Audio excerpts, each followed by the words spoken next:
大懂吗？对了，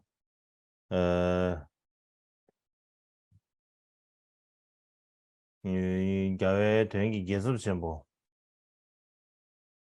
종 고시 신부 당 다는 신기 연습을 못 Pertama-tama, saya ingin menyampaikan salam saya eh, kepada Jasa Rinpoche, Gosir Jasa Rinpoche, dan Jasa Boke Derece, Jabje Lodronyo, Kempo Rinpoche, dan juga semua anggota Sangka yang berpartisipasi dalam Kaji Gonjo tahun ini.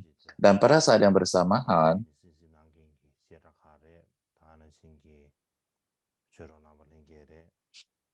ada juga Syeda yang mendengarkan melalui internet dan juga semua teman-teman sedharma yang mendengarkannya, juga teman-teman Dharma di Tibet dan juga saudara kita di sana, dan juga banyak sekali orang-orang yang berkeyakinan yang di seluruh dunia mendengarkannya, dan saya ingin menyampaikan salam saya untuk semuanya itu.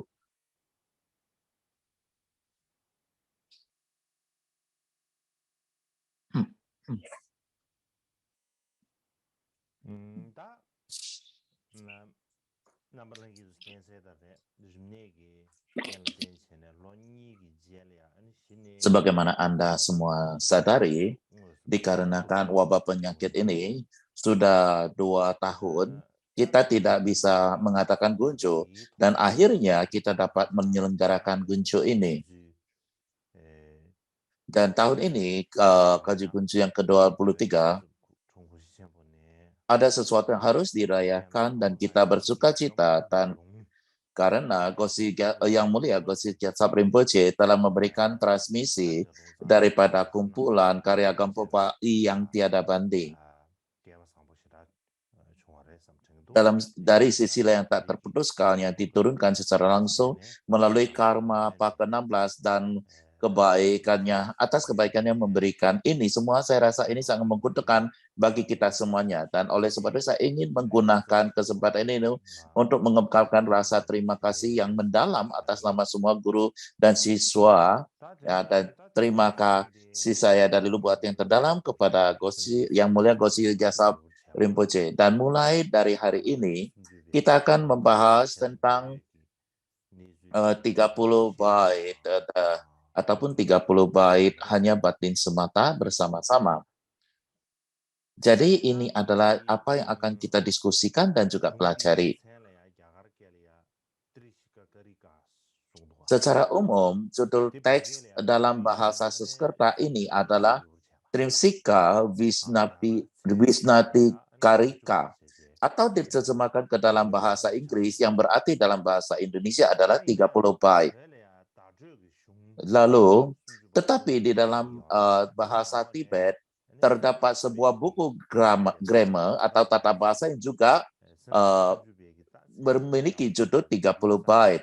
Jadi bila mana kita menggunakan 30 bait, mungkin jadi akan terjadi kebingungan antara kedua buku tersebut. Dan untuk alasan itulah,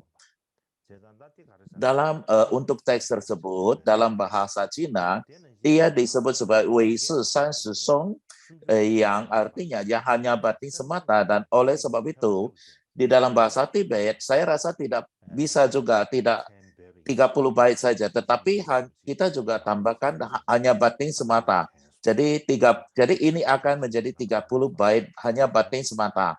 Jadi dengan demikian saya rasa tidak akan membingungkan. Jadi saya akan menyampaikan hal ini dulu pada Anda semua sebelum kita memulai. Jadi memulai pengajaran kita tentang 30 bait hanya batin semata tahun lalu, apa yang kita diskusikan tahun lalu adalah pentingnya filsafat atau filosofi hanya batin semata, asal-usul daripada sekolah batin semata, dan juga kita menceritakan tentang sejarah penyebarannya di India, Cina, Jepang, dan Tibet.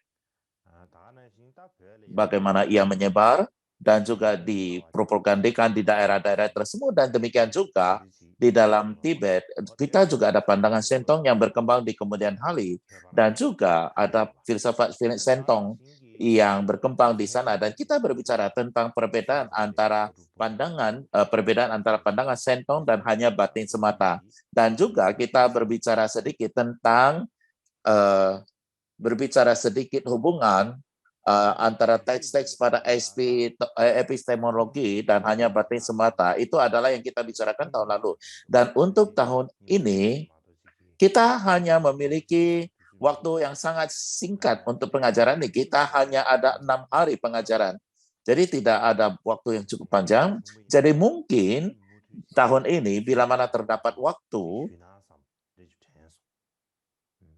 saya rasa saya akan melanjutkan pengajaran tentang 30 bait hanya batin semata ini di waktu musim gugur. Tetapi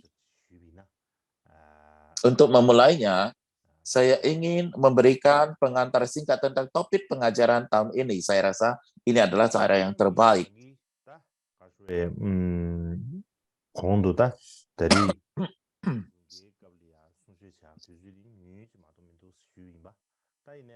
Seperti yang saya sebutkan, kita hanya memiliki waktu yang sangat singkat sekali untuk pengajaran ini, tetapi terlepas dari berapa banyak waktu yang kita miliki untuk pengajaran ini, kita tidak bisa menyingkatkan topik yang kita bahas dalam pengajaran ini. Dan dalam hal bagaimana saya menjelaskan pengajaran ini,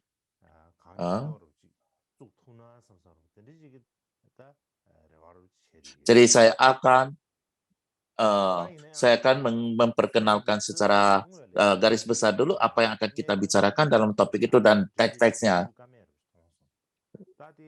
Bagaimanapun juga, sebelum kita masuk ke dalam akar bait-bait tersebut, ada beberapa hal yang harus kita diskusikan. Dan poin-poin tersebut adalah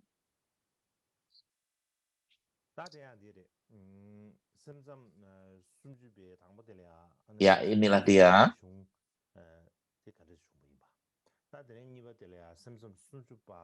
Diskusi tentang asal-usul teks akal dari 30 bait ini.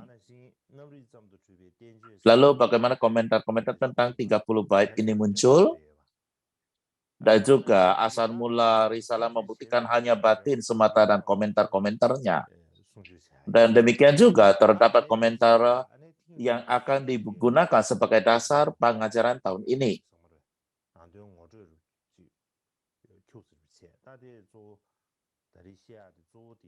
Dan juga saya akan membicarakan pengantar singkat untuk topik untuk pengajaran musim dingin ini. Jadi terutama pengantar risalah membuktikan hanya batin semata, dan juga pengantar singkat tentang metode penerjemahan kuno, dan juga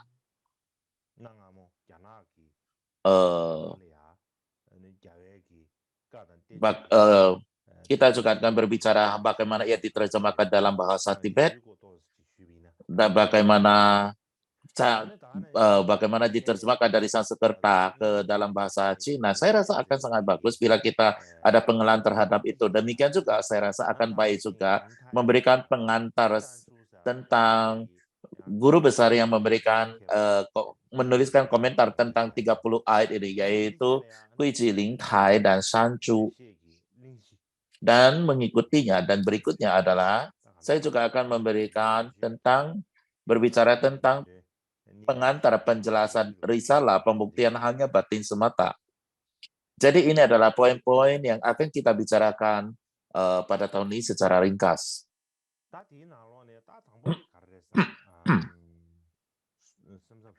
Jadi yang pertama dari semua ini adalah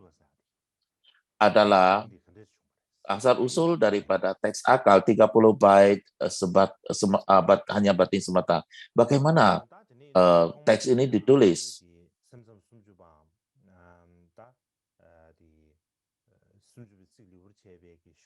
Pertama-tama, saya ingin berbicara secara umum tentang bagaimana teks tentang 30 bait batin semata ditulis dan bagaimana komentar-komentar tentangnya muncul.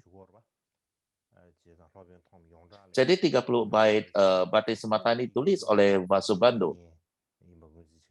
Kita sering berbicara tentang saudara Asangga, jadi yaitu adalah Bhadanu. Jadi kakaknya adalah Asangga dan adiknya adalah Vasubandhu. Jadi selama masa hidupnya, Vasubandhu menulis banyak sekali karya yang berpengaruh dan banyak sekali antara karyanya sangat terkenal.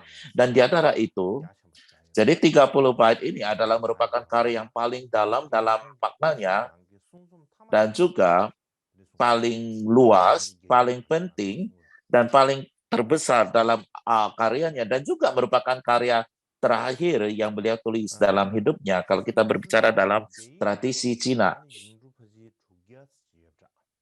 Dan terjemahan Cina mengenai 30 bait ini hanya ada 600 suku kata. Di dalam bahasa Tibet terdapat 7 baris, jadi terdapat sedikit lebih banyak daripada Cina. Jadi kalau di Tibet 7, di Cina hanya 6, jadi sedikit lebih panjang di dalam bahasa Tibet. Jadi mungkin akan lebih banyak dari 600 suku kata seperti terjemahkan dalam Mandarin. Jadi berbicara tentang 30, bagaimana 30 bait ini dituliskan, terdapat teks yang ditulis oleh Kuiji yang berjudul Poin-poin sulit dari pembuktian hanya batin semata.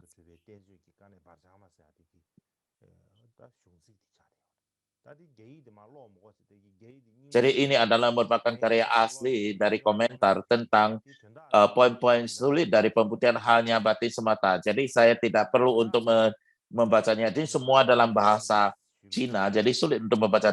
Tetapi membicarakan maknanya, apa yang tertulis di sini adalah Vasubandhu menuliskan teks ini, dan teks ini, teks 30 bait ini ditulis oleh Vasubandhu.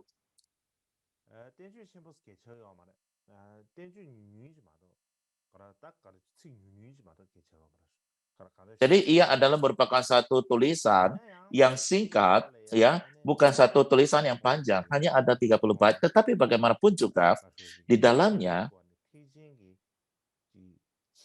guru besar bahasa Bandhu dengan sangat terampil sekali mengajarkan poin-poin yang paling mendalam dan juga poin-poin yang paling rahasia dari Mahayana, dari ajaran atau pandangan Mahayana. Jadi semuanya dikompilasi, digabungkan di dalam satu teks yang singkat. Jadi setiap kata dan setiap suku kata sesungguhnya mengandung ataupun meringkaskan topik dan makna yang tak terbatas. Namun, yang sangat mengecewakan adalah bahwa Vasubandhu menuliskan tulisan ini tetapi masih belum mempunyai waktu untuk menulis komentarnya. Beliau sudah pergi ke surga Tusita, ataupun dalam kata yang lebih kasar adalah beliau sudah mangkat. Beliau telah dilahirkan di surga Tusita, di mana ia telah terlahirkan di alam murni Maitreya. Inilah yang disebutkan di dalam teks. Jadi pemikiran tentang 30 bait itu adalah benar-benar sangat luas dan terlalu luas. Jadi benar-benar sangat complicated dan rumit sesungguhnya. Dan untuk alasan itulah para pemula atau orang-orang biasa yang mempelajari hal ini, kita hanya membacakan teks akalnya dan kita tidak memiliki komentar-komentarnya, maka akan sangat sulit sekali bagi kita untuk memahami daripada teks yang memiliki makna yang sangat mendalam ini. Dan untuk ala inilah di kemudian hari para cendekiawan di India memberikan penjelasan tentang 30 bait ini dan menulis banyak komentar tentangnya. Dan itu adalah secara kasar tentang 30 bait ini. Dan mengikuti hal ini, kita akan berbicara tentang asal-usul daripada komentar tentang 30 bait hanya batin semata. Seperti yang kita katakan, 30 bait ini memiliki makna yang sangat dalam sekali dan sangat luas sekali. Dan oleh sebab itu, bila mana hanya memiliki membaca teksnya saja, itu akan sangat sulit bagi kita untuk memahaminya. Dan untuk alasan itu, banyak sekali para cendekiawan di India menulis komentar-komentar tentangnya. Jadi terdapat satu cara untuk penjelasan di India di periode awal terdapat 18 penulis yang menulis ulasan atau ringkas komentar tentang 30 bait ini. Jadi terdapat 18 orang. Lalu di kemudian terdapat 16 yang menulis komentar tentangnya. Jadi bila mana kita terdapat 34 orang penulis yang menuliskan komentar daripada tulisan ini. Dan di tradisi lain mengatakan bahwa pada saat itu terdapat 28 penulis yang menulis ulasan ataupun komentar. Jadi mereka masing-masing menuliskan komentar mereka tentang 30 bait ini. Jadi terdapat cara yang mengatakan 34 penulis, ada juga yang mengatakan 28 penulis. Terdapat dua tradisi dengan pandangan ataupun pernyataan berbeda. Jadi secara ringkas, boleh kita katakan sesungguhnya terdapat lumayan banyak orang yang menuliskan tentang komentar 30 bait ini.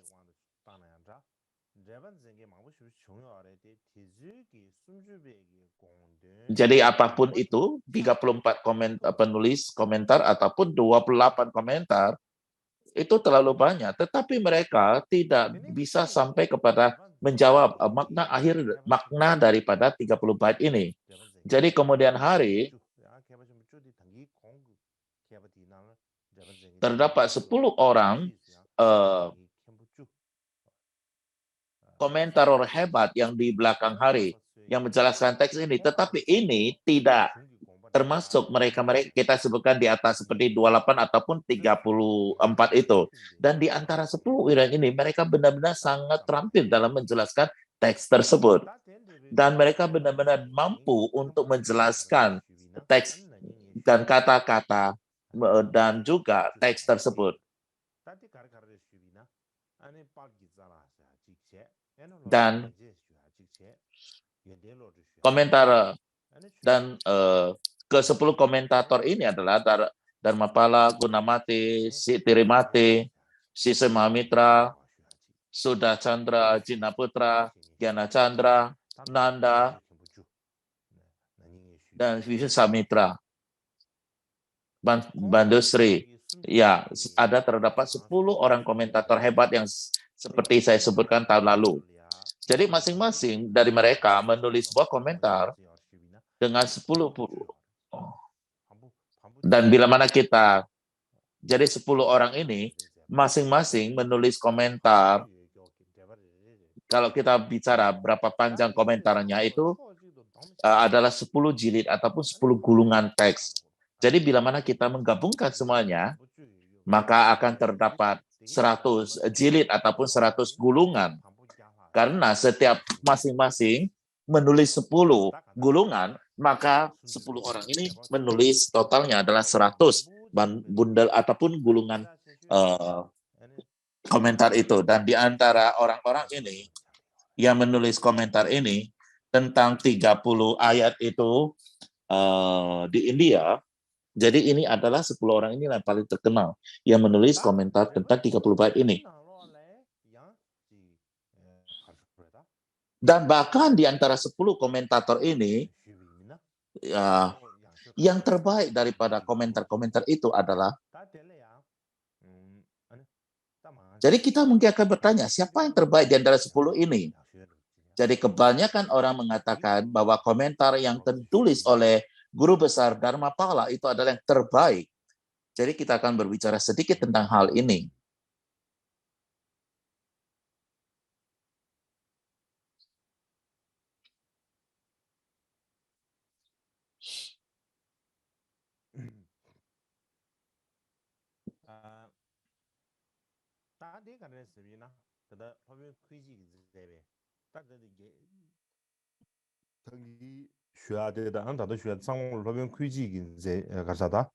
그다음 설명 말하면 나도 설명 Apa 퀴즈 yang akan saya bicarakan di sini saat ini adalah, jadi dari teks yang ditulis oleh guru besar Kuiji yang berjudul komentar tentang poin-poin sulit dari bukti hanya batin semata.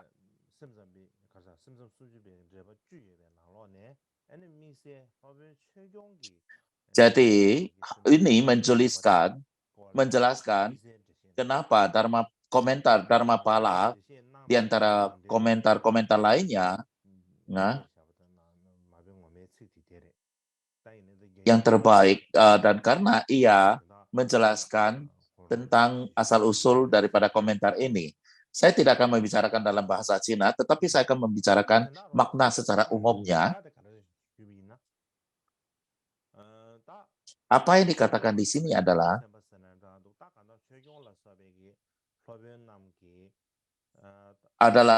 setelah Dharmapala dan para bodhisattva atau acarya yang menuliskan komentar-komentar tersebut, setelah mempelajari dan membaca 30 bait yang ditulis oleh Vasubandha dan masing-masing menulis komentar mereka sendiri-sendiri. Di antara semua komentator-komentator 10 orang ini yang saya sebutkan terlebih dahulu, masing-masing dari mereka komentarnya memiliki keistimewaan tersendiri yang luar biasa. Fiturnya memiliki keistimewaan sendiri, tetapi yang menonjol, tetapi di antara itu ada seorang yang sangat menonjol, dan yang paling menonjol itu adalah yang ditulis oleh Dharmapala. Jadi inilah yang dijelaskannya. Lalu bagaimana Dharmapala menulis komentar ini? Bila mana kita mempertanyakan pertanyaan ini, jadi ketika Dharmapala tiba pada usia 29 tahun, dan beliau benar-benar ingin melepaskan keduniawan semua fenomena samsara. Jadi artinya adalah ia meninggalkan semua kehidupan duniawi. Dan beliau duduk di bawah pohon Bodhi, dan beliau melakukan meditasi dhyana. Jadi inilah yang ia lakukan. Dan beliau melakukan ini selama 3 tahun. Dan bermeditasi dengan keseimbangan atau dalam dhyana atau samadhi. Dan di antara masa-masa istirahat ataupun di masa-masa break di antara latihan-latihannya ini, meditasinya, ia menulis komentar tentang 30 bait ini. Dalam hal ini, Kuiji benar-benar memujinya, mengangkat tinggi Dharmapala. Dan ia mengatakan betapa beliau itu adalah orang yang sangat sangat luar biasa, sangat superior dan sebagainya. Jadi saya tidak akan menceritakan secara detail tentang ini. Jadi secara singkat, apa yang Kuiji katakan adalah, bila mana kita melihat pada komentar Dharmapala tentang 30 bait hanya batin semata, baik itu gayanya akan komposisi atau dalam hal bagaimana ia menjelaskan hakikatnya dan cara menjelaskannya, perasaannya dan sebagainya, tidak peduli dari sudut mana Anda melihatnya, komentar atau topiknya dan sebagainya. Ini boleh dikatakan adalah satu komentar yang sangat sulit didapat di dunia ini. Jadi setiap kata komentarnya dapat mematahkan kemelekatan, dan bahkan hanya setengah dari baitnya saja dapat sesungguhnya menyelesaikan perdebatan ataupun perselisihan di antara sekolah yang berbeda atau konflik yang terjadi. Dan untuk alasan inilah komentar yang ditulis oleh Acarya Dharmapala ini menjadi lebih unggul dari yang ditulis oleh 1000 cendekiawan. Dan ini adalah pujian komentar Dharmapala secara tinggi sekali. Tetapi ada hal yang sangat tidak beruntung sekali adalah, atau sangat mengecewakan adalah, yaitu komentar dari Dharmapala itu yang aslinya sudah tidak ada lagi. Teks aslinya sudah tidak ada lagi dan kita tidak dapat menemukannya lagi.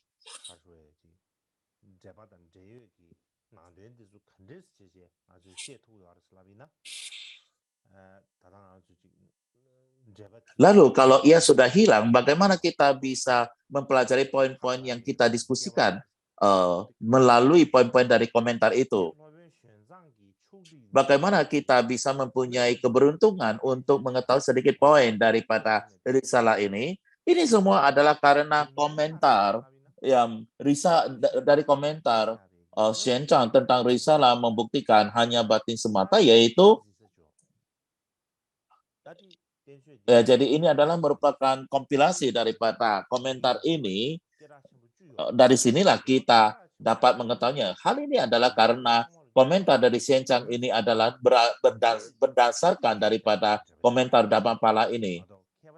Jadi sesungguhnya apa yang ditulis Xian Chang ini adalah berdasarkan 10 komentar dari 10 orang komentator itu, dan ia mengambil poin-poin utama dari 10 komentator itu dan dijadikan komentarnya oleh Xian Chang itu, dan dari situlah kita bisa tahu. Dan di antara itu yang paling utama adalah komentar yang ia ambil dari Dharmapala. Jadi banyak sekali paragraf-paragraf yang ditulis, yang dikutip daripada komentar Dharmapala. Jadi inilah yang bagaimana kita dapat pahami yang diajarkan dalam komentar Dharmapala. Dan kita dapat mengetahui ini adalah karena komentar yang ditulis oleh Xian Chang tentang risalah membuktikan hanya batin semata.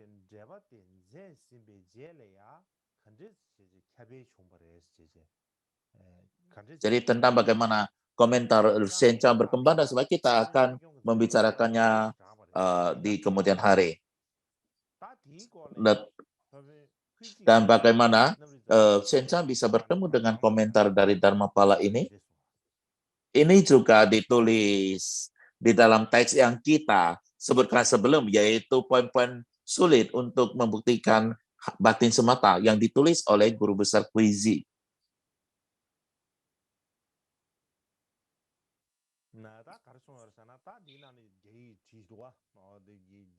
Dan apa yang dikatakan di sini, yang di dalam bahasa Mandarin di sini, apa yang ditulis dalam risalah dari poin sulit untuk membuktikan hanya batin semata, di sini dijelaskan adalah setelah Dharmapala menyelesaikan komentarnya, terdapat seorang umat Buddha bernama Xian Qian. Mungkin ini ditulis dalam bahasa Cina, tetapi mungkin ini adalah diterjemahkan ke dalam bahasa Cina dari Sanskerta. Kita tidak tahu lagi bahasa Sanskertanya apa, tapi diterjemahkan ke Cina itu adalah Xian Qian. Xian Qian itu adalah seorang umat perumah tangga. Jadi umat perumah tangga artinya adalah ia adalah orang yang menjalankan 5 sila, dan ia juga adalah seorang yang mempunyai keyakinan sangat besar sekali, serta pengetahuan sangat luar biasa dan kecerdasan yang luar biasa. Dan karena itulah Dharmapala mempercayakan naskah komentarnya pada orang ini atau umat ini, dan mengatakan tolong jaga ini. Dan apa yang disampaikan oleh Dharmapala di kemudiannya juga adalah, setelah saya meninggal dunia, bila mana ada seseorang ingin membaca teks ini, artinya adalah siapapun yang ingin membacanya, orang tersebut harus membayar 2 ons emas. Lalu setelah mereka membayar, baru boleh membaca komentarnya. Jadi inilah yang disampaikan oleh Dharmapala. Tetapi bila suatu hari terdapat seorang dengan kecerdasan yang superior, lalu berikan saja komentar ini padanya. Dan kemudian Dharmapala meninggal dunia, dan dengan demikian ia meninggalkan buku ini pada upasaka tersebut, dan kemudian Dharmapala juga meninggal dunia. Jadi Dharmapala juga meninggal pada usia muda. Jadi terdapat diskusi tentang hal itu.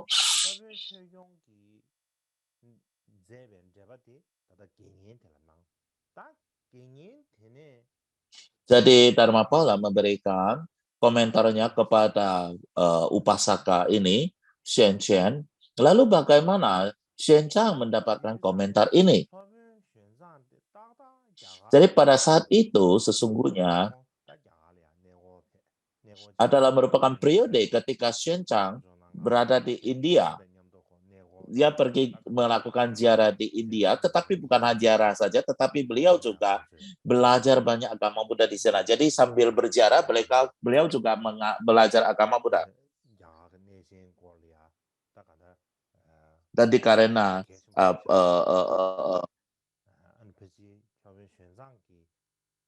Dan karena perjalanan Xuanzang ini lah, maka beliau menulis tempat-tempat suci di India. Bila mana ia tidak menulis dalam bukunya tentang perjalanan suci ke India itu, maka kita akan sangat sulit sekali untuk menemukan tempat-tempat suci di India.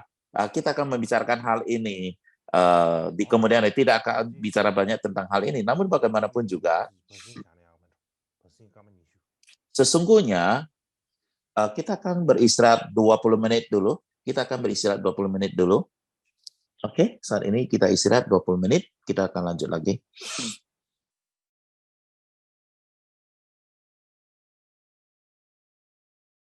다等於講你啊，特別최경기 순주배에게 이제 봐, 표도 좋아지 돼야 돼. Tadi kita berbicara tentang bagaimana Acarya Dhammapala menuliskan tentang komentar akan 30 bait hanya batin semata, dan bagaimana ia memberikannya pada seorang umat awam yang tinggal dekatnya dan menyuruhnya untuk menyimpannya. Dan setelah itu kita ketahui bahwa saat itu adalah merupakan periode yang sangat percis sekali saat Xuanzang berada di India ataupun pergi ke India.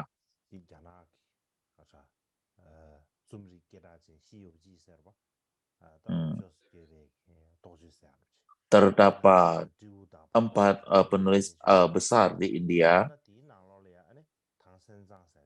dan terdapat juga tulisan tentang perjalanan ke barat, tentang Raja Sakti dan sebagainya. Dan terdapat 4 orang dalam satu cerita perjalanan ke barat, perjalanan ke barat yang mempunyai karakter 4 orang, bukan 4 penulis di India, 4 orang perjalanan ke India. Salah satunya adalah Xuanzang, dan Raja Monyet dan Raja Kera itu adalah hanya legenda, tidak ada sesungguhnya. Tapi Xuanzang itu ada. Lalu bagaimana Xuanzang mendapatkan komentar ini dari tulisan Dhammapala? Ini ditulis oleh master atau guru besar Kuiji.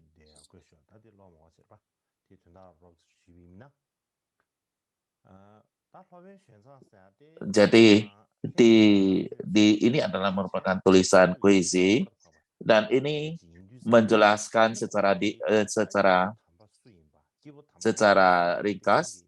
Dikatakan di sini dijelaskan bahwa Xuanzang mempunyai kecerdasan bawaan luar biasa yang tiada adanya, dan perasaannya adalah sangat unggul sekali. Dengan demikian, beliau bisa tahu siapa makhluk yang agung, dan karena beliau memiliki kebijaksanaan yang tinggi, maka ia dapat mengetahui siapa orang yang agung dan tidak. Dan jika beliau tahu seseorang itu adalah bijak dan juga terpelajar, maka beliau akan mendatangi orang tersebut dan mendapatkan ajaran Dharma. Dan beliau menghabiskan banyak upaya untuk melakukan hal ini, dan tidak peduli tempat suci apapun di India yang tidak pernah ia kunjungi. Sebagaimana yang saya sebutkan sebelumnya, di India, semua tempat-tempat suci di India dikatakan semua telah dikunjungi oleh Xuanzang, dan demikian juga tidak ada risalah apapun yang tidak dibaca oleh Xuanzang, dan tidak hanya membacanya, ia juga menghafalnya. Jadi beliau sangat bekerja keras. Dan bila mana ada satu tempat yang memiliki makhluk agung dan ada pengajaran Dharma, dan ketika beliau mendengarkan hal ini, maka ia akan pergi ke sana dengan antusiasme yang tinggi untuk mendengarkan dharma tersebut. Dan untuk alasan inilah,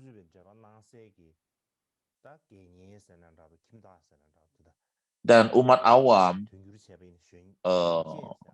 yang dipercayakan oleh Dharmapala, komentarnya yang diterjemahkan ke Cina namanya Xianchang, dan beliau berpikir dalam hatinya, jadi Dharmapala mengatakan bila mana ada orang yang benar-benar sangat intelijen, maka berikan komentar padanya. Mungkin ini adalah orangnya. Ini adalah merupakan warisan yang dia berikannya. Dan beliau memikir bahwa Xianchang adalah orang yang berkecerdasan luar dan juga prasnanya, pengetahuan luas, kecerdasan tinggi, dan prasna yang tinggi. Dan ini pastinya adalah apa orang yang dimaksud oleh Dhamapala. Dan oleh sebab itu, maka ia memberikan kepada Xianchang tentang komentar 30 bait ini yang ditulis oleh Dharmapala. Dan beliau memberikan komentar Dhamapala ini kepada Xianchang. Dan ketika Xianchang membaca komentar ini, dan ia merasakan benar-benar seperti bertemu dengan Dharmapala secara tatap muka dan mendengarkan kata-katanya secara langsung dari Dharmapala. Jadi setelah Xianchang menerima komentar Dharmapala dari Xiancheng ini, beliau pergi belajar ke Nalanda dan belajar hanya batin semata dengan Acarya Silabhadra. Jadi beliau pergi belajar. Dan setelah Xianchang kembali ke Tiongkok, dan setelah itu ia mengambil komentar Dharmapala sebagai komentar utama dan menggabungkannya dengan komentar dari 9 komentator lainnya. Dan dengan demikianlah komentar tentang Lisara pembuktian batin semata ditulis.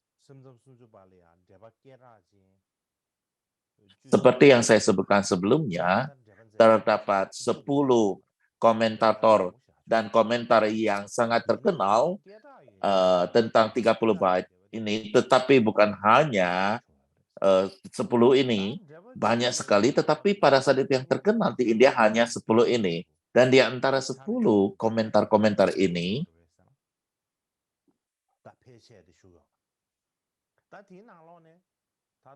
apakah semua masih ada sampai saat ini?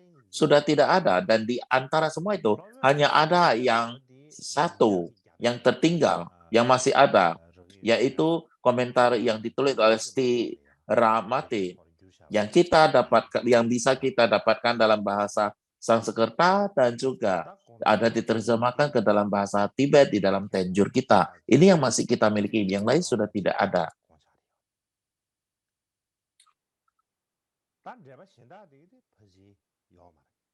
Jadi Sti Ramati juga adalah merupakan salah satu dari 10 komentator agung ini, dan hanya tulisan beliau yang masih ada, tetapi yang lain sudah hilang semua. Tetapi apa yang sangat menguntungkan adalah Xianchang dalam tulisannya tentang pembuktian hanya batin semata, menggabungkan semua ide ini, dan inilah yang masih ada. Dan karena ia masih ada, tulisan komentar Xianchang ini masih ada, maka kita bisa memahami komentar-komentar yang ditulis masa India kuno itu. Dan untuk alasan itulah risalah hanya batin semata oleh Xianchang ini tidak berlebihan. Boleh kita katakan itu adalah merupakan suatu teks di mana berasal dari masa puncaknya hanya batin semata di India. Dan ini adalah komentar yang paling penting, paling lengkap, dan paling otoritatif tentang 30 bait yang kita miliki saat ini. Tulisan Xianchang ini.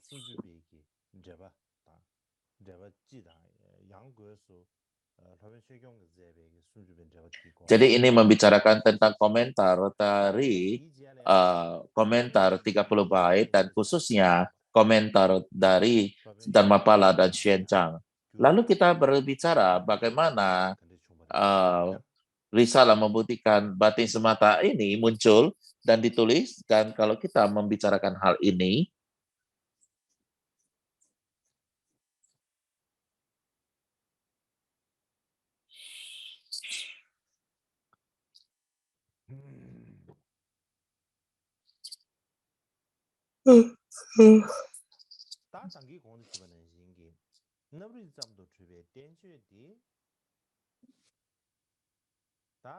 Kita berbicara tentang risalah membuktikan batin semata. Ini adalah satu komentar yang sangat, tulisan yang sangat penting sekali. Dan ini adalah bolehkan yang paling penting, paling lengkap tentang 30 bait ini. Dan kita boleh mengatakan hal itu. Dan untuk alasan itulah,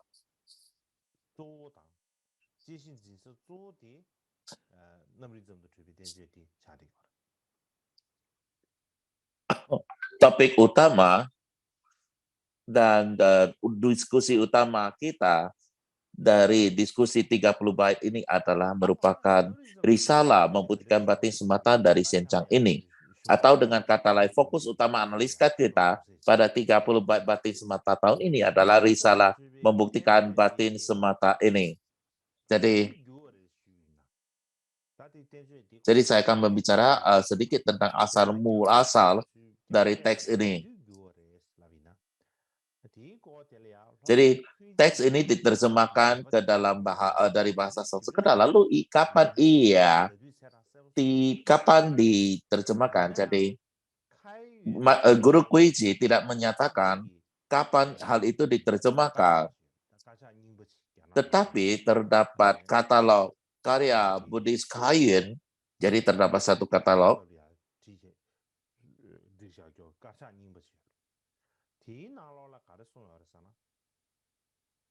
Jadi katalog yang disusun pada dinasti Tang, dan apa yang dikatakan di sini adalah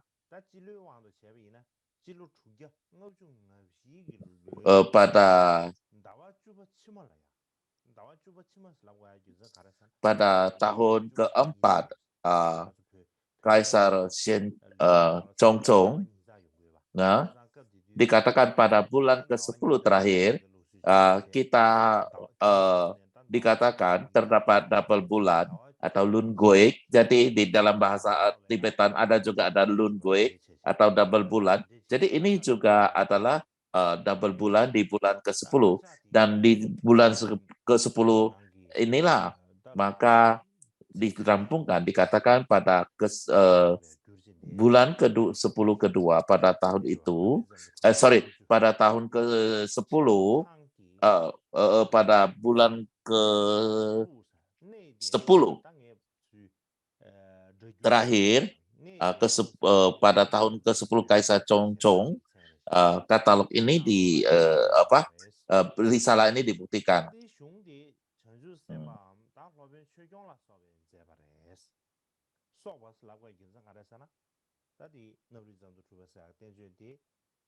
Dan pembuktian batin semata terdapat 10 jilid yang ditulis oleh Bodhisattva Dharmapala dan sebagainya.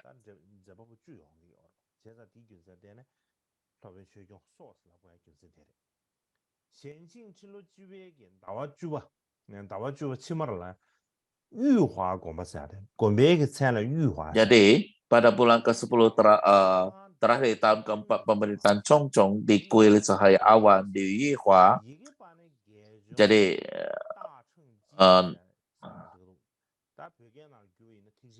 dan penulisannya adalah Ta Cheng Ji, dan bila diterjemahkan ke dalam bahasa Inggris adalah Mahayana. Jadi ini adalah merupakan nama lain untuk Kuiji. Ta Cheng Ji sebenarnya adalah Kuiji. Ya, Ta Cheng Ji adalah merupakan yang dipakai oleh Kuiji. Nama yang ia pakaikan sendiri. Dan setelah itu di dinasti Song, ia dikenal sebagai Kuiji. Inilah bagaimana ia dapatkan namanya. Dan untuk Kuiji sendiri, ketika menyebut dirinya sendiri, beliau menyebut dirinya sendiri sebagai Ta Chen Ji atau Ji. Dan Kui Ji itu baru muncul setelah dinasti Song. Baru setelah itu dikenal sebagai Kui Ji. Jadi bagaimana jadi demikianlah yang disampaikan.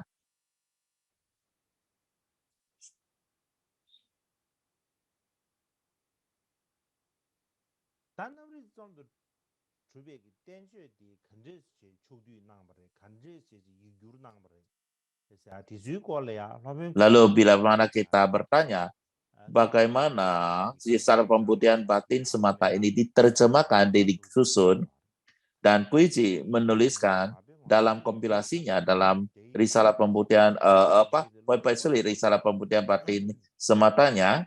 Ini adalah tulisan dalam bahasa Cina. Saya tidak akan membacakan semuanya atau untuk Anda. Tapi maknanya mungkin adalah kita hanya berbicara maknanya secara garis besar.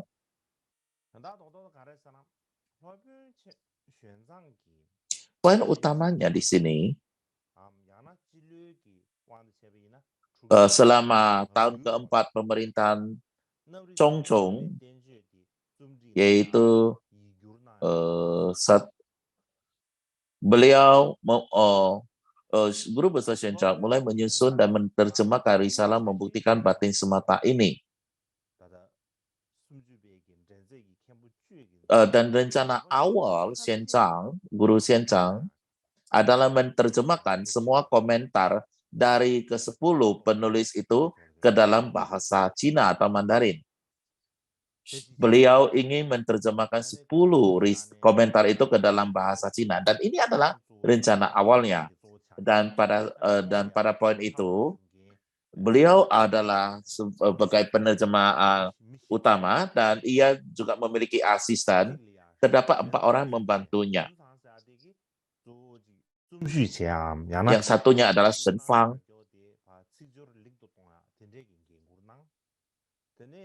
Dan fungsinya adalah untuk mengeditnya, untuk gayanya atau menjadi lebih nyaman, lebih enak. Dan kemudian terdapat Jia Shang adalah juru tulisnya, dan Pu Kuang adalah korektornya. Dan pada poin itu, Kui Ji tanggung jawab utamanya adalah untuk mengeceknya apakah daripada terjemahannya itu benar atau enggak.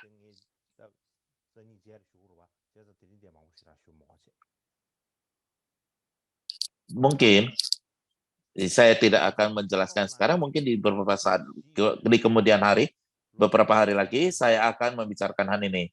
Dan di dalam hal ini, di antara keempat asistennya, Kui Ji adalah yang termuda. Dan di 3 lainnya dalam hal pengalaman dan sebagainya, mereka adalah lebih senior. Bukan hanya itu saja, dalam senioritas mereka juga yang 3 lainnya lebih senior. Dan contohnya adalah di antara keempat ini,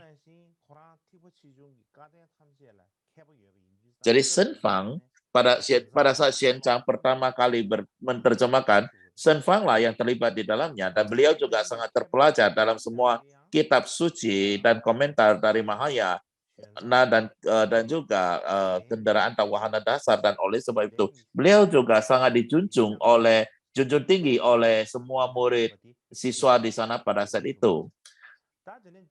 Dan Jia Shang telah bersama Xianzang lama juga, dan saya akan membicarakan hal ini di kemudian hari.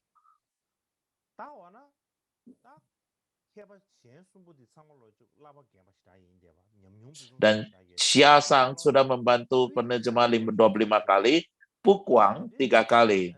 Jadi semua ini lebih senior dan lebih berpengalaman. Lalu mengapa kita bertanya-tanya kenapa Xianzang memilih Kui Ji untuk terlibat di dalam penulisan dan terjemahan daripada komentar tentang 30 bait ini, menuliskan risalah pembuktian batin semata ini.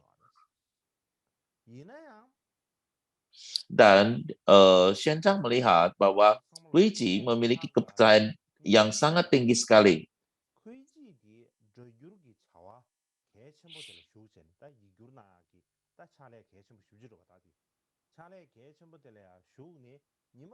Jadi saat itu Guiji mulai melakukan pekerjaan, terlibat dalam pekerjaan sangat penting dan luar biasa sekali.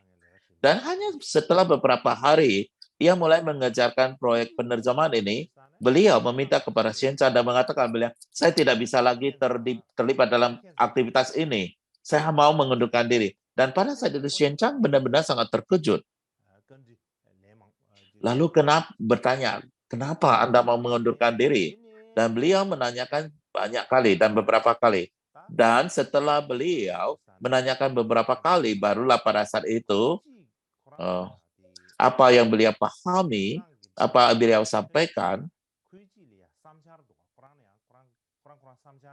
Guiji memiliki gagasan tentang rencana Xuan Zhang tentang penerjemahan. Beliau memiliki satu ide khusus untuk melakukan penerjemahan ini. Dan apa yang gagasan yang ada di dalam Guiji dalam hal ini adalah, jadi rencana dan tujuan awal Xuan Zhang adalah menerjemahkan 10 komentar dari semua 10 komentator ke dalam bahasa Cina. Dan Guiji mengatakan bila mana semuanya diterjemahkan ke dalam bahasa Cina itu nggak perlu, dan beliau merasa mengajukan keberatan hal ini. Dan apa yang menjadi harapannya adalah bahwa mereka dapat menggabungkan poin-poin utama dari ke-10 karya penulis itu menjadi satu karya atau satu tulisan. Dan ini adalah merupakan ide atau gagasannya.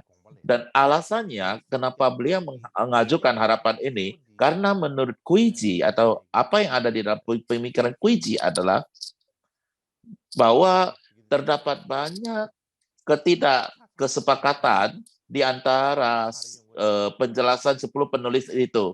Jadi bila mana semuanya diterjemahkan ke dalam bahasa Cina, permasalahan muncul adalah karena terdapat sedemikian banyak posisi dan penjelasan. Dan karena terdapat sedemikian banyak penjelasan dan posisi, dan bila mana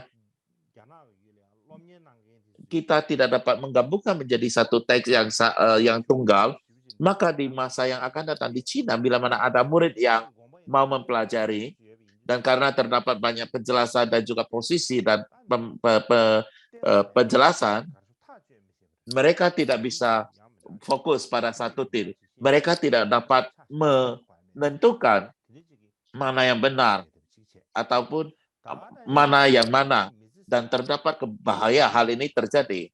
Dan ini adalah hal pertama. Dan dia mengatakan bahwa hidup manusia itu singkat dan kapasitas serta kecerdasan kita terbatas, dan oleh sebab itu sulit untuk menguasai interpretasi. Semua penulis itu adalah sangat sulit dilakukan dan tidak ada orang yang mampu melakukannya itu. Dan daripada itu, ambil esensinya dari semua interpretasi, dibandingkan secara rinci dan disusun menjadi satu.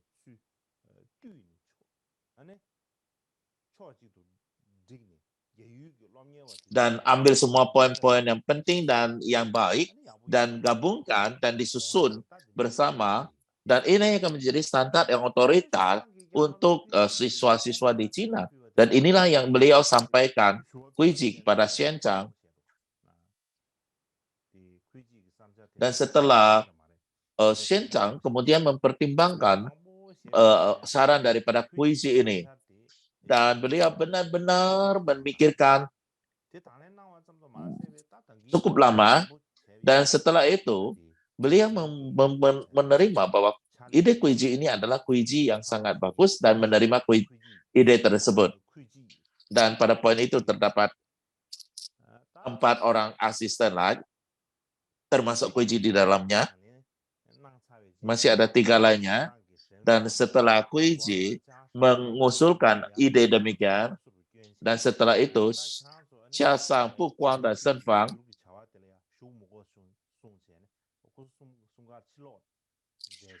maka Shen Zhang mengatakan bahwa kita tidak lagi perlu untuk terjemahkan ini, dan kemudian meminta mereka memundur dari proyek ini, dan ia satu-satunya asistennya untuk karya ini adalah Kuiji.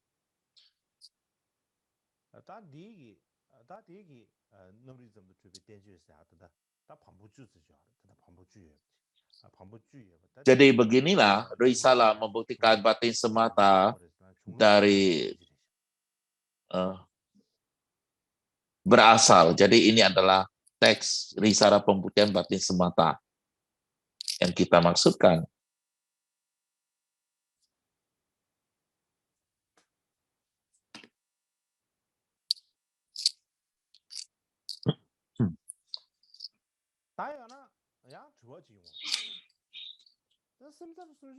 Lalu pertanyaan lain yang muncul saat ini adalah, apakah risalah pembuktian batin semata ini adalah satu-satunya komentar yang masih ada tentang yang di dalam bahasa Cina, atau masih ada yang lainnya? Ini adalah pertanyaan utama. Apakah risalah pembuktian batin semata ini satu-satunya komentar yang masih ada di dalam bahasa Cina? Apakah masih ada lain juga komentar tentang 30 bait ini juga? Jadi, sebagaimana saya jelaskan di atas, pada masa India kuno terdapat banyak sekali komentar tentang 30 bait ini.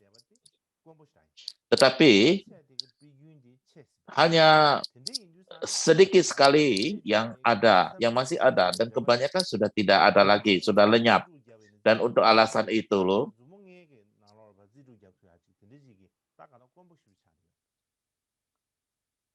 jadi satu komentar-komentar yang masih tersisa itu boleh dapat kita hitung dengan jari tangan, hanya beberapa saja, sangat sedikit sekali.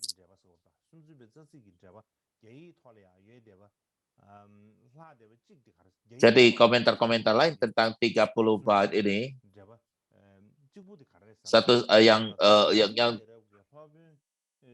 satu-satunya yang ada di dalam bahasa Cina adalah komentar yang ditulis oleh master dari dinasti Ming, oleh Cixu. Dan ini adalah tulisan dalam satu gulungan, dan ini adalah satu-satunya yang ada yang ditulis di dalam bahasa Cina dan yang masih ada sampai saat ini di Cina.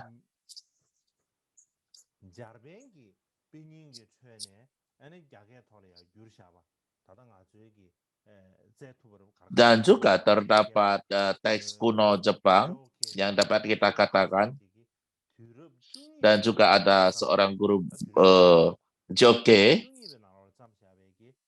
Beliau adalah seorang guru besar di abad ke-12, dan beliau menulis tentang komentar tentang 30 bait. Dan ini juga adalah sebuah komentar, tetapi komentar ini juga sangat ringkas sekali. Di samping daripada itu, juga terdapat ada ringkasan ataupun ringkasan oleh seorang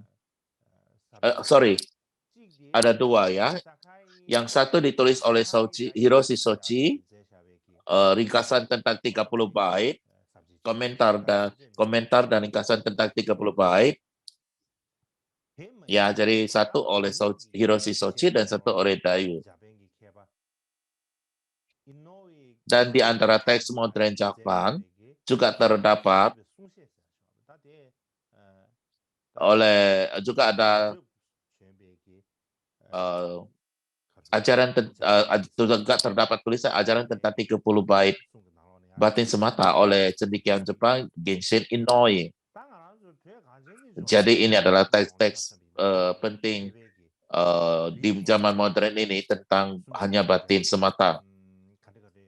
Dan bila mana kita berbicara tentang Tibetan, komentar tentang komentar 30 bait itu hanya ada sedikit saja yang ditulis di dalam bahasa Tibet.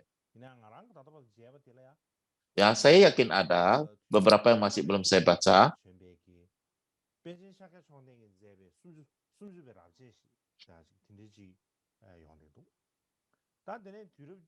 Ada yang jadi ada oleh guru besar dari Sakya di abad ke-15.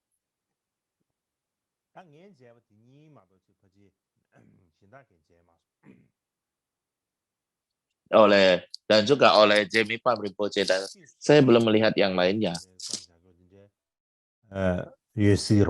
Dan di kemudian hari terdapat komentar modern, tetapi yang kuno itu yang saya pernah baca oleh guru-guru besar dulu. Dan berikutnya adalah apa yang saya ingin jelaskan adalah alasan mengapa menggunakan risalah membuktikan batin semata sangat penting sekali, dan khususnya kita menggunakannya sebagai dasar pembahasan dalam pengajaran ini. Jadi saya rasa saya akan membicarakan sedikit tentang hal ini.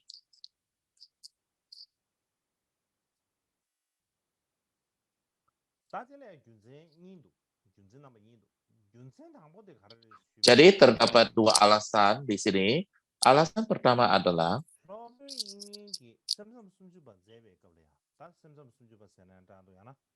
ketika Vasubandhu menulis 30 bait,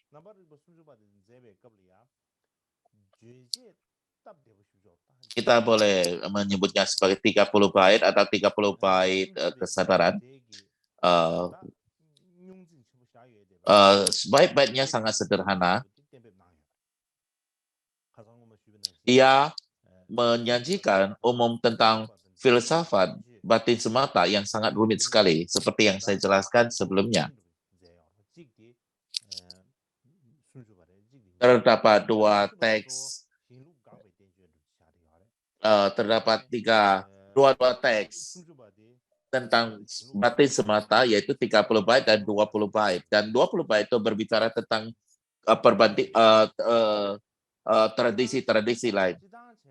Jadi 30 bait adalah presentasi dirinya, sedangkan 20 bait itu adalah merupakan penolakan terhadap tradisi lain.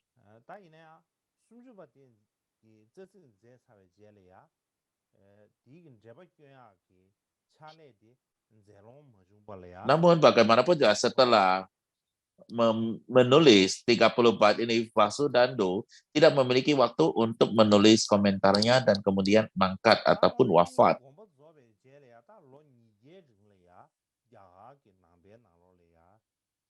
Dan selama 200 tahun setelah wafatnya Vasubandhu,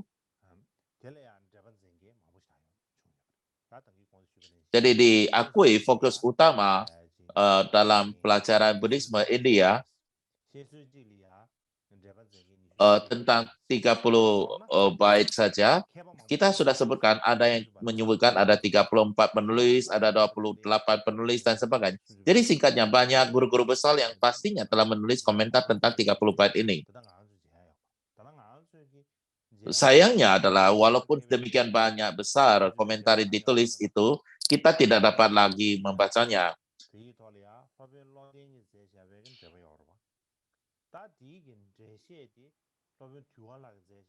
Dan bahkan yang dapat kita baca dalam Tibetan adalah Stimarati. Dan jadi ini adalah komentar yang ada dalam bahasa Sanskerta dan Tibetan yang kita miliki saat ini. Dan di Cina tidak lain adalah risalah tentang batin semata. Jadi sangat sedikit sekali komentar tentang 30 bait ini yang ada. Dan yang kita miliki saat ini adalah yang sangat ringkas sekali. Jadi, dan untuk alasan itu, sangat sulit sekali bagi kita untuk memahami makna daripada 30 bait ini. Dan karena itulah risalah pembuktian batin semata itu sangat berbeda dan sangat lengkap dan sangat otoritatif. Jadi pembuktian batin semata ini benar-benar sangat lengkap dan sangat otoritatif. Dan dia mempunyai makna yang boleh dikatakan sangat sama dengan 30 byte saja. Dan alasan kedua adalah tujuan utama dari tujuan daripada pengajaran ini tentang 30 byte ini adalah untuk memahami keseluruhan filsafat daripada batin semata dengan cara yang sistematis. Bagaimanapun juga, filsafat batin semata itu adalah merupakan satu sekolah yang sangat luas sekali. Bila mana kita berbicara dalam Mahayana, Madhyamika, dan juga batin semata, ini adalah filsafat yang sangat luas sekali. Dan benar-benar banyak batin semata ini sangat luas sekali. Dan di antara sekolah batin semata ini benar-benar mempunyai pernyataan-pernyataan yang sangat mendalam sekali. Lalu kalau kita mempelajari, mungkin kita akan bertanya, dari mana harus memulai?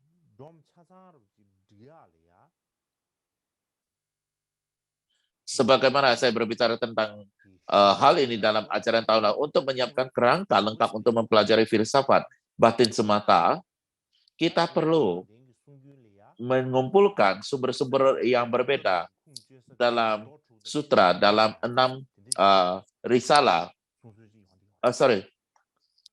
Jadi filsafat hanya batin semata, kita mencari sumber 6 sutra dan 11 risalah. Dan saya akan berbicara tentang apa itu 6 sutra dan 11 risalah ini. Ke-11 risalah sering disebut sebagai 1 batan dan 10 anggota batan, bukan? Jadi, secara ringkas, terdapat banyak sutra dan risalah yang berkaitan dengan filsafat batin semata. Tetapi yang benar-benar paling penting untuk membangun pandangan batin semata adalah tingkatan yogacara. Jadi, dan juga sutra penguraian niat. Jadi keduanya ini adalah seperti fondasinya. Dan risalah membuktikan batin semata oleh Xian Chang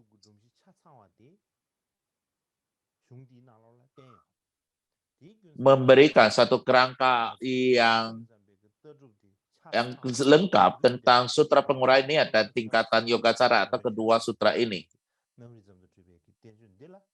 Jadi, bila mana kita ingin mempelajari filsafat batin semata saja secara lengkap dan sistematis, tidak ada pilihan lain selain mempelajari terjemahan Xian Chang tentang risalah membuktikan batin semata. Tidak ada cara lain lagi.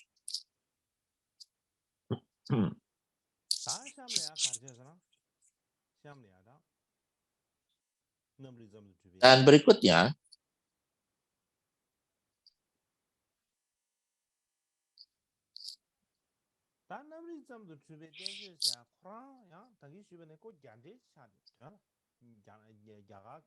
ketika kita berbicara tentang risalah pembuktian batin semata, jadi ini adalah merupakan kompilasi poin-poin yang penting dari banyak guru dan dijadikan satu buku, dan ia berasal dari komentar Sanskerta yang diterjemahkan, dikutip yang penting ditulis di dalam satu buku. Jadi kita memiliki juga ketika kita berbicara Tibet, ada komentar dari Tibet, ada risalah dari Sanskerta dan sebagainya. Jadi sama dengan hal di Cina, ada komentar dari Cina sendiri, ada yang dari Sanskerta. Dan kemudian pada dinasti Tang terdapat guru dimulai dari Kuiji dan di kemudian banyak komentar-komentar, boleh kita kan sebagai subnya.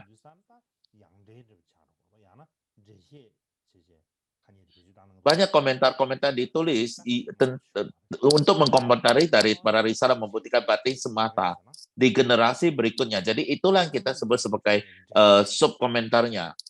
Dan yang terpenting di antara mereka itu adalah penjelasan risalah pembuktian batin semata. Lalu dari siapa ini ditulis oleh siapa? Ini adalah yang ditulis oleh Guru Kuiji.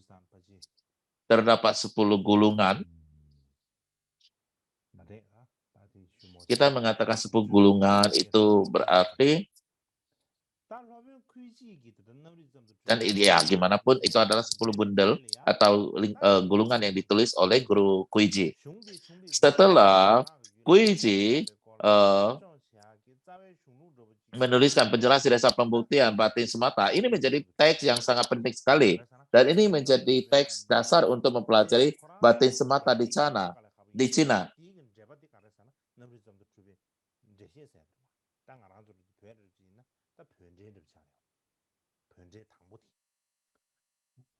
Jadi karena ini adalah komentar yang diambil dari bahasa Sanskerta, jadi terdapat juga komentar ditulis oleh Cina di Cina yang ditulis dalam bahasa Cina sendiri. Jadi sama seperti di Tibet juga ada hal yang demikian. Tidak hanya di Cina saja, di Jepang juga terdapat sekolah penampakan fenomena. Jadi di Jepang juga ada sekolah batin semata yang disebut penampakan fenomenal dan juga sekolah lain.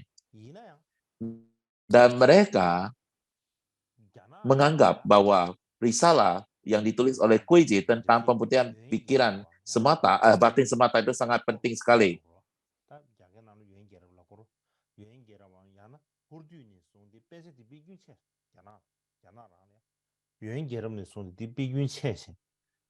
Namun di Tiongkok, di Cina tersebut, teks tersebut selama dinasti Yuan atau Mongol hilang.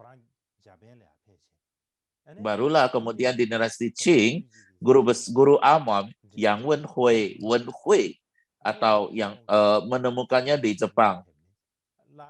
Dan kemudian sekali lagi ia membawanya kembali ke Cina. Jadi sekali lagi mereka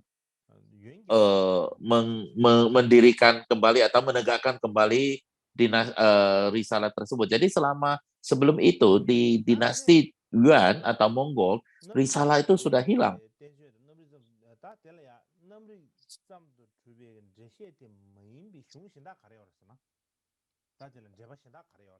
Jadi apa saja komentar selain daripada risalah pembuktian batin semata,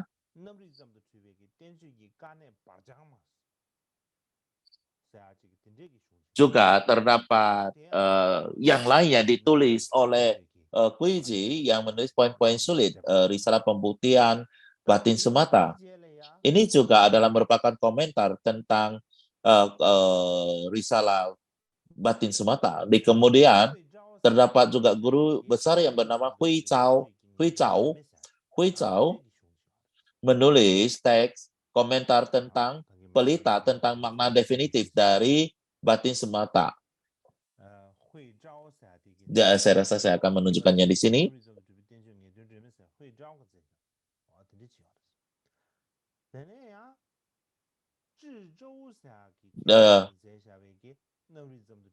Hui Chou menulis dalam pelita tentang makna definitif dari risalah membuktikan batin semata. Dan kemudian terdapat guru Zhou yang menulis rahasia risalah yang membuktikan batin semata.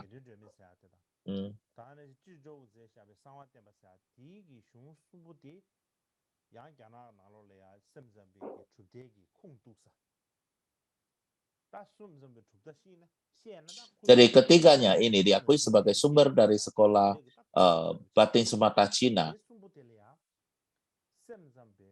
Jadi mereka itu adalah sebagai dasar atau sumber untuk sekolah batin semata. Jadi inilah yang dikenal sebagai 3 komentar hanya batin semata.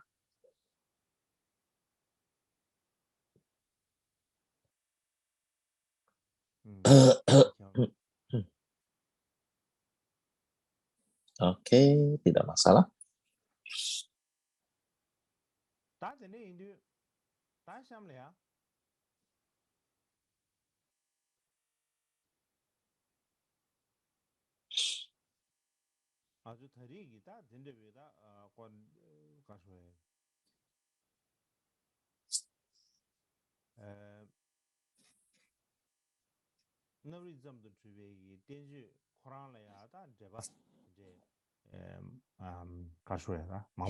Jadi ini adalah komentar-komentar tentang risalah membuktikan batin semata, hanya batin semata. Jadi terdapat 3 yang penting, 1 dari Huiji, dan dari 2 guru besar lainnya. Inilah 3 dari Huiji, Huizhou, dan Shizhou. Inilah 3 komentar batin semata yang penting seperti yang saya jelaskan. Jadi bila mana Anda bertanya, apa komentar yang saya pakai sebagai dasar untuk pembahasan hari ini? Jadi secara ringkas, topik utama pengajaran tahun ini adalah 30 bait batin semata, dan komentar utama yang kita katakan adalah risalah pembuktian batin semata. Dan komentar lainnya adalah pembuktian batin saja oleh komentar lain yang kita gunakan adalah penjelasan dari risalah pembuktian batin semata, dan beberapa poin diambil dari 3 komentar yang baru saja saya sebutkan. Selain daripada itu,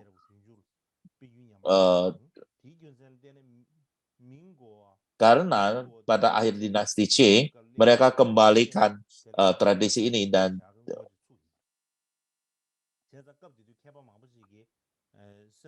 pada awal Republik Cina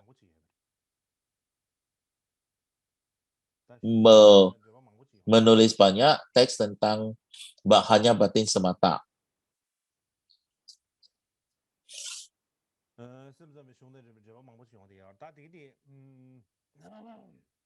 Jadi terdapat banyak sekali komentar-komentar tentang 30 bait yang muncul pada periode tersebut.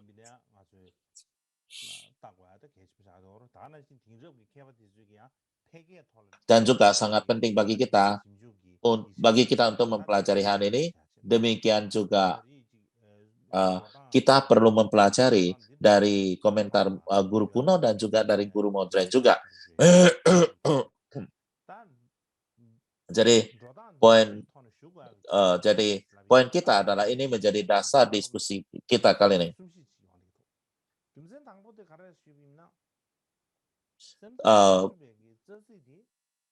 Kenapa kita melakukannya? Ada beberapa alasan ini. Alasannya adalah karena syair akal dari 30 bait itu adalah begitu lengkap sifatnya dan sangat sederhana bahasanya, sehingga topik ini secara alami sangat luas, dan oleh sebab itu sulit untuk mendapatkan pemahaman dan mempelajarinya. Jadi tidak ada pilihan lain selain daripada belajar menurut komentar-komentarnya. Dan alasan kedua adalah terdapat beberapa sedikit komentar tentang batin 30 bait saja, dan juga risalah membuktikan batin semata adalah merupakan komentar yang lengkap dan berwibawa tentang 30 bait ini yang kita miliki saat ini. Oleh karena itu, saya akan mendasarkan diskusi saya tentang topik-topik utama berdasarkan hal ini. Dan alasan ketiga adalah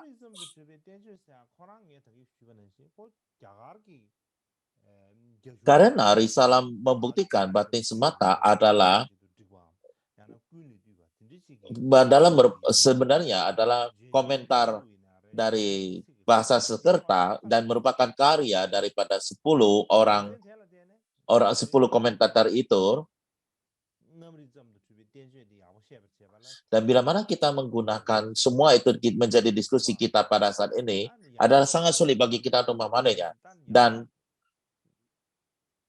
Untuk itulah agar memudahkannya, kita juga mempelajari daripada sub komentarnya, dan itulah risalah membuktikan batin semata saja itu menjadi gampang untuk kita menjadi dasar untuk kita pelajari.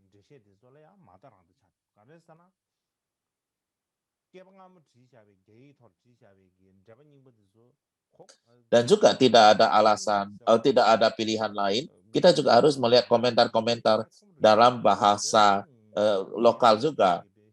Dan ini karena semua risalah itu ditulis dalam bahasa kuno Cina yang sangat tinggi sekali pemahamannya. Bagi saya, orang seperti saya sangat sulit untuk memahaminya. Dan oleh sebab itu,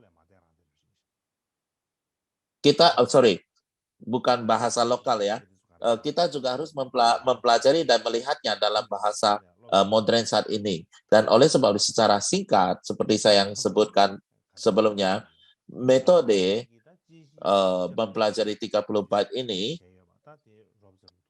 dan materi dasar materi kita pelajari, inilah yang kita diskusikan tahun ini. Jadi ini adalah untuk tahun ini. Jadi saya rasa sampai di sini saja hari ini.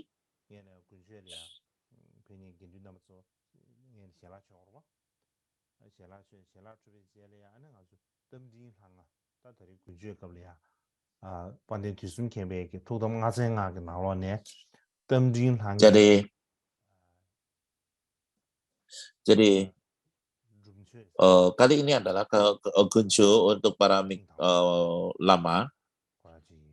Kita juga akan mengadakan puja selama 5 hari, Hai Griwa.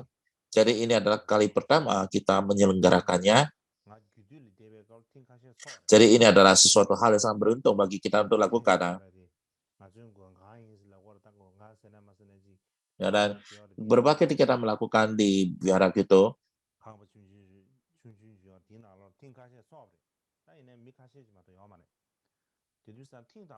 Tapi pada saat itu dilakukan pada ruang yang sangat sempit dan kecil dan orang juga tidak banyak. Dan saya masih ingat pada saat itu masih ada Tengari Buci. Beliau memimpinnya dan kemudian melakukan praktis beberapa kali. Tetapi tidak berdaya. Banyak sekali orang yang tidak berdaya untuk menggabungkannya, menghadirnya. Dan kali ini adalah sedemikian banyak biksu yang dapat bersama-sama melakukan praktiknya. Jadi ini adalah merupakan dharma yang sangat penting di dalam Kamma Kamsang kita.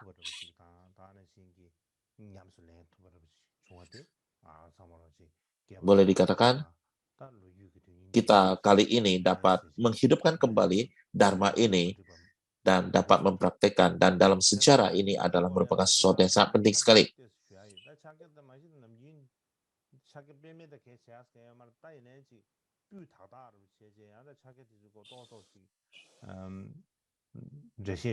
Lalu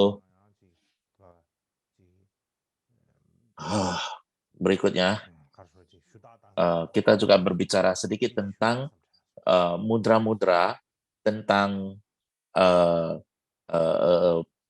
mudra pada praktis ataupun puja ini, dan itu akan kita lakukan nantinya.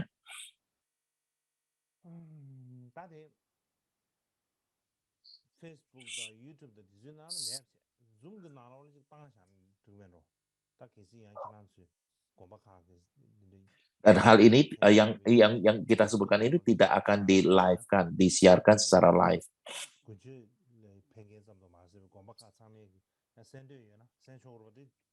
Ini